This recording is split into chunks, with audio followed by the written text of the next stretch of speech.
Hello dear parents and students. With lot of pride, I am today going to present the new education policy 2020. Why am I using the word pride? क्योंकि ये जो policy है वो इतनी ज्यादा effective लग रही है because I have done a detailed study of this policy. एक ड्राफ्ट है इस पॉलिसी का. I will just show you the draft. This is a draft. The draft is of almost 60 pages. I have completely gone through this draft. I have been attending the conferences of NCERT and different educational boards.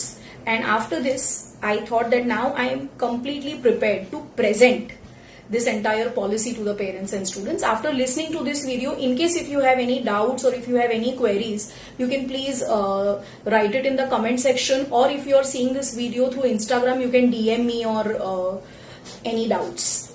So first thing, इस education policy में वो सारे areas को cover किया है जो हमारे Indian education system का सबसे बड़ा डीमेरिट या सबसे बड़ा क्रिटिसिज्म था.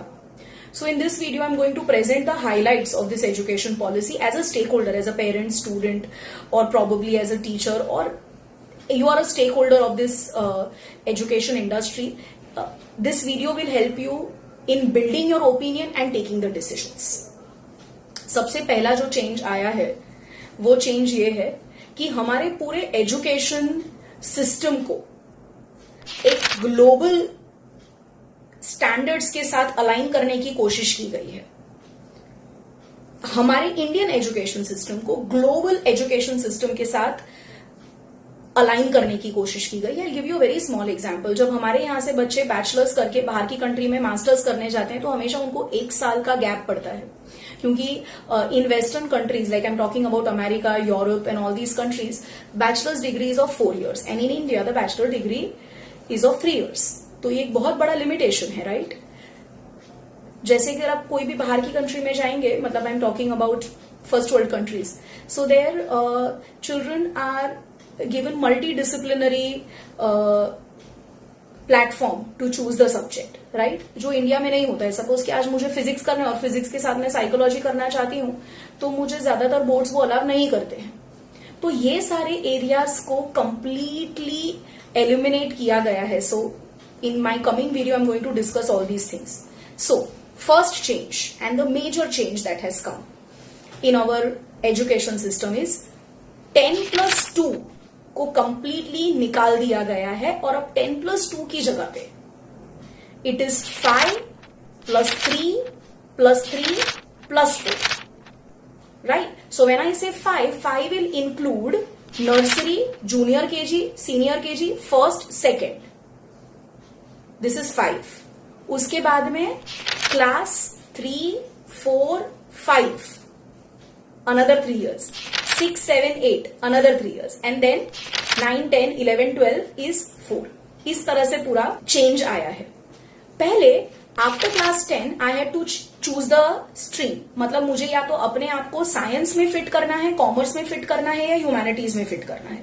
मतलब मैं वही सब्जेक्ट पढ़ूंगी जो वो स्ट्रीम मुझे ऑफर करती है. जैसे मैंने अब ह्यूमैनिटीज लिया है तो I can study subjects related to social science. But say for example if I want to do biology and economics and business studies and history, can I do that? So my present Indian education system said no, you can't do it, right? But now according to our new education policy I can do it. I will have to choose subjects, not streams. और वो आप कब से choose कर सकते हो? Since class 8. As soon as your class 8 is over, right from class 9 you can choose your subjects. ये same चीज ICSE बोर्ड भी हमें ऑफर करती है. But this time even the CBSE boards will offer you the same thing. Right from class 8 you can choose your subjects. Physics के साथ आप economics कर सकते हैं, बायोलॉजी के साथ साथ आप बेकिंग कर सकते हैं, केमिस्ट्री के साथ साथ आप साइकोलॉजी कर सकते हैं. So you don't have to restrict yourself. So yes, another big question is, so now do we have any relevance of streams? No, now you do not have any relevance of streams. So now you basically choose the subjects, you don't choose the streams. Even after your class 12, when you are taking up the degrees, you will have degrees in major and minor. मतलब आप major में अपने areas of specialisation ले लीजिए और minor में अगर आपको सब्सिडरी सब्जेक्ट्स लेने हैं तो आपको ले सकते हैं।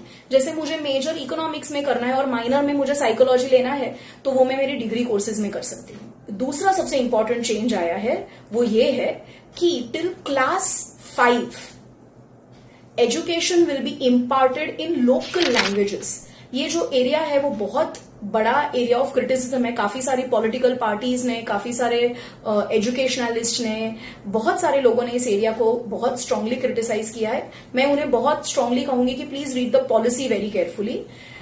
Government is not going to enforce any language on any student. In fact government is coming up with 3 language scheme. 3 language scheme is that every child will study in state language, regional language and 1 language will be of his or her choice. कोई भी language को impose नहीं किया जाएगा। After lot of research, after lot of surveys, after talking to many experts and stalwarts of education industry for 5 years or probably even more than that, this new education policy has been formulated. Right? So my very strong opinion to all the stakeholders would be that please go through the policy very carefully. Please talk to right people before forming any opinion. Do not criticize anything before even it is set on implementation. Okay. So till class 5 the education will be imparted in local languages so that the child does not have to struggle. मेरा बच्चा घर पे गुजराती बोलता है पर school में तो English में पढ़ाया जाता है तो उसको ज्यादातर टाइम उसका समझने में चला जाता है, जो अब नहीं होगा। राइट? तीसरा सबसे इंपॉर्टेंट चेंज आया वो है bagless education. Yes, our government is coming up with this very, very innovative idea of imparting education through reducing the burdens of the students. किस तरह से ये किया जाएगा? हर महीने में ऐसे 10 दिन चूज किए जाएंगे जब बच्चे स्कूल में बैग लेके नहीं जाएंगे। उस 10 दिन बच्चे सिर्फ अलग अलग तरह की स्किल सीखेंगे, जैसे कि बेकिंग हो गया, पॉटरी हो गया, गार्डनिंग हो गया, different type of vocational courses will be taught to the child in the school and that's going to be the part of curriculum. That's definitely going to be the part of curriculum. So this is something very amazing. ये सारी चीजें waste में है. Students will be asked to go to take community services and students will be given credit for that.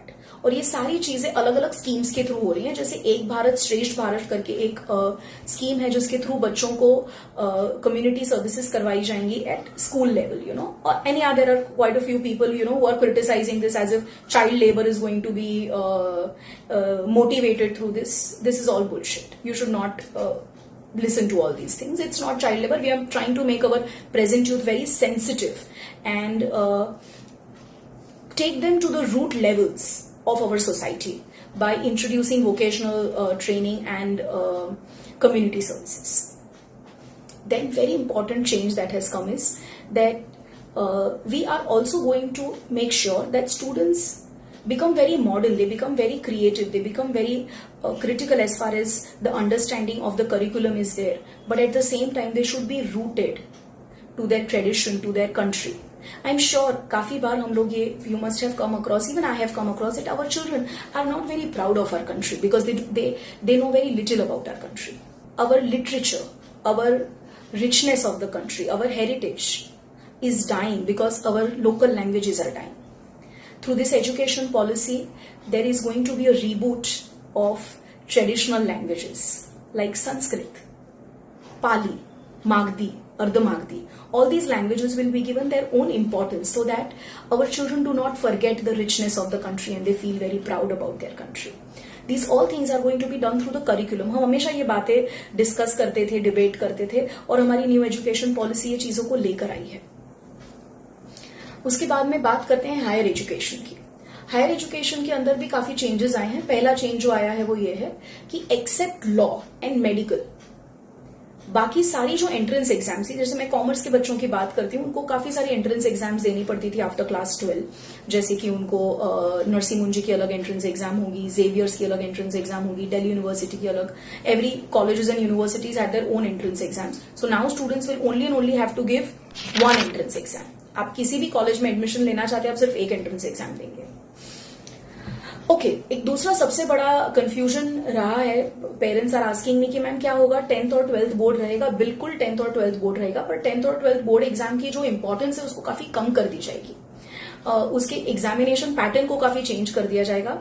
In fact the examination pattern is going to be more application based, where coaching classes will not be required.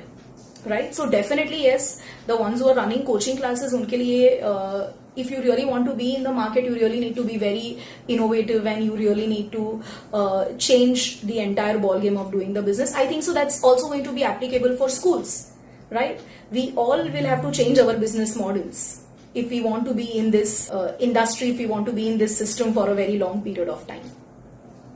सो हाँ, class 10th और 12th board exams रहेंगी. Entrance exam सिर्फ एक होने वाली है.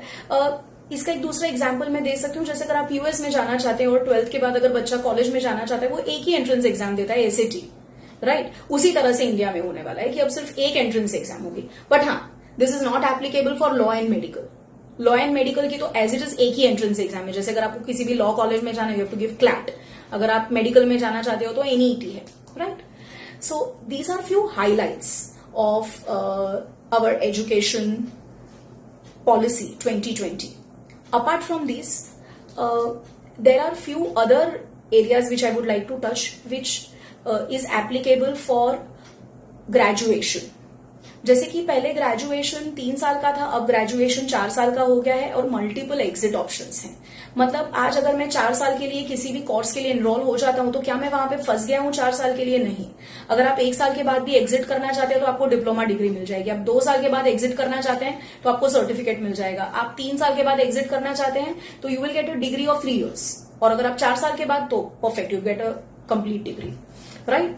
सो अगर इसके बाद कोई भी बच्चा बाहर जाना चाहता है, if he wants to go to any foreign country, then he will not have to struggle, immediately he will get admissions in masters.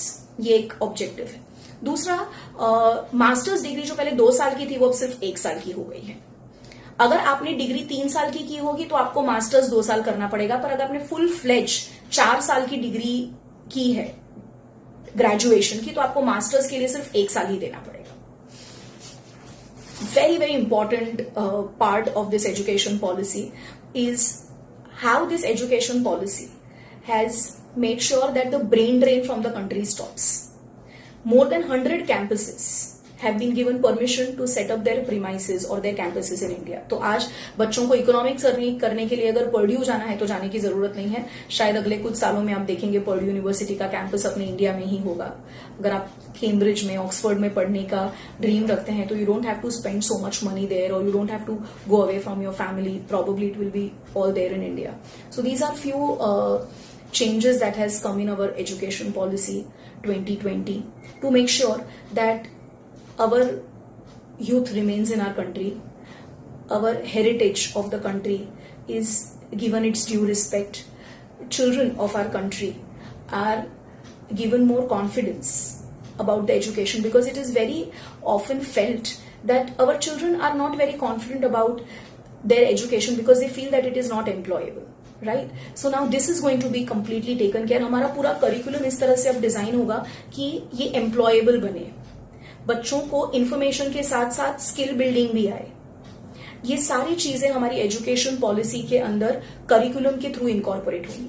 Another very important part is that this policy is not going to be implemented tomorrow. So dear parents, if your children are in class 12 right now, तो ये policy आपके काम की नहीं है, right? But yeah if your child is in class 10, then yes, ये पूरी policy का इम्प्लीमेंटेशन अलग अलग फेजेस में होगा.